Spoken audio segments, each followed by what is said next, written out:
अपनी सौतेली बेटी से कोई कैसे मोहब्बत कर सकता है भला। मेरे प्यारों, 12 दिन के अंदर अंदर सामने वाले का दिल ऐसे मोम होगा कि आपके लिए आहें भरने लगेगा, वो आप पे तरस खाने लगेगा। मगर उससे पहले मोहब्बत का ये वाकया सुन लो। हजरत याह्या अलैहिस्सलाम के जमाने में एक बादशाह था जिसकी बीवी किसी कदर बुढ़िया थी। उस बुढ़िया के पहले खाविंद से एक नौजवान लड़की थी। बुढ़िया को ये खौफ हुआ कि मैं तो बुढ़िया हो गई हूँ, ऐसा न हो कि ये बादशाह किसी गैर औरत से शादी कर ले और मेरी सल्तनत जाती रहे।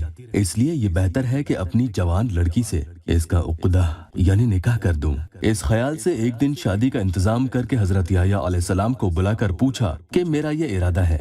तो हजरत याह्या अलैहिस्सलाम ने फरमाया कि यह निकाह हराम है, जायज नहीं। ये फरमाकर आप वहाँ से तशरीफ ले आए। उस बदख्याल दुनियादार बुढ़िया को बहुत गुस्सा आया और आपकी दुश्मन हो गई। रात दिन आपके कत्ल करने का फिक्र करती थी। एक दिन मौका पाकर बादशाह को शराब पिलाकर अपनी बेटी को बनाकर संवार कर बादशाह के पास खिलवत यानी तन्हाई में भेज दिया। जब बादशाह अपनी सौतेली बेटी की तरफ रागिब हुआ तो बुढ़िया ने कहा कि मैं इस काम को खुशी से मंजूर करती हूँ, मगर याह्या इजाजत नहीं देते। बादशाह ने हजरत याह्या अलैहिस्सलाम को बुलाकर पूछा। हजरत याह्या अलैहिस्सलाम ने फरमाया कि ये तुम्हारी हकीकी बेटी की तरह तुम पर हराम है। बस ये सुनना था कि बादशाह ने जल्लाद को हुक्म दिया कि याह्या को ज़िबह कर दो। फौरन जल्लादों ने हजरत याह्या अलैहिस्सलाम को शहीद कर दिया। शहीद होने के बाद भी हजरत याह्या अलैहिस्सलाम के सरे अनवर से आवाज आई कि ए बादशाह, ये औरत तुझ पर हराम है। कई जगह ये भी पढ़ने में आया है कि वो लड़की बादशाह के भाई की बेटी थी और उसकी माँ ने बादशाह से शादी के लिए ये सारा खेल रचा था। तो मेरे प्यारों, बिस्मिल्लाहिर्रहमानिर्रहीम आप 12 दिन तक